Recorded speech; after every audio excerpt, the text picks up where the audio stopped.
kailangan paskil ang mga pamasahe natin. Di ba? Walang nakapaskil na fare matrix. Ito ang napuna ni Transportation Acting Secretary Giovanni Lopez na magsagawa ng inspeksyon sa ilang bus terminal sa Pasay City kaninang umaga. At para maiwasan ang overcharging, ipinag-utos ng kalihim sa lahat ng bus terminal na magpaskil ng fare matrix para maging batayan ng mga pasahero kung magkano ang ibabayad na pamasahe. Pinag-utos na po natin sa LTFRB na sa ating mga social media kasama ang LTO, DOTR na kami na po ang magpapaskil kung magkano yung fare matrix, at least for the information of everyone. Dagdag pa ni Acting Secretary Lopez, nararapat din na magkaroon ng online booking ang mga pasahero. Hindi naman natin pinagbabawal ang mga pasahero natin na mag-walk-in.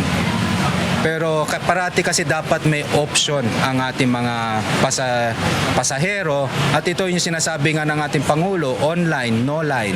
At saka para mas mabilis din ang transaction. So isa na yan sa mga pulisiyang ini-implement ng LTFRB sa mga bus operators. So we just have to continue monitoring it. Samantala, 3 bus naman ang ipinai-impound ng kalihim dahil sa pag-ooperate kahit pa naipasara na sila noon pang buwan ng Hulyo. Katwiran ng nadat ng driver. Nakagarahe lamang sila sa lugar. Ngunit ayon sa kalihim, dapat ay alam pa rin ito ng DOTR. Hindi natin alam kung talagang roadworthy itong mga ganitong buses kasi hindi po natin na-check. Kasi hindi nga natin alam na may ganitong terminal. So paano malalaman ng gobyerno? At they are considered colorum. So we have to revoke the franchises of the operators, and I have to ask the LTFRB to impound the buses now. So we have to do it.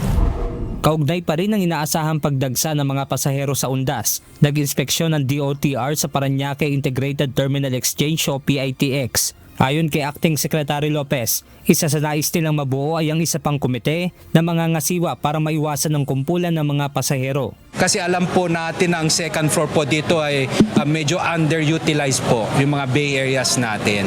Para sa ganon, hindi po magkukumpul-kumpul din natin ang mga tao natin dito sa isang floor lang, at para magamit natin lahat yung ating mga bay areas. Kapag mas madami po kasi nagagamit, mas mapapabilis ang pagbiyahe, mas ma-accommodate natin ang mga buses. Sa pag-iikot pa ng DOTR official, isa rin sa napuna nila ang mahinang air conditioning, bagay na isasaayos na ng PITX management. Unang-una, yung nabanggit, kailangan medyo mas malamig pa yung yung temperature natin dito. Siyempre, inaasahan natin na pag dumami pa yung tao, siyempre, mas iinit pa. So yan, talagang tutugunan natin yan.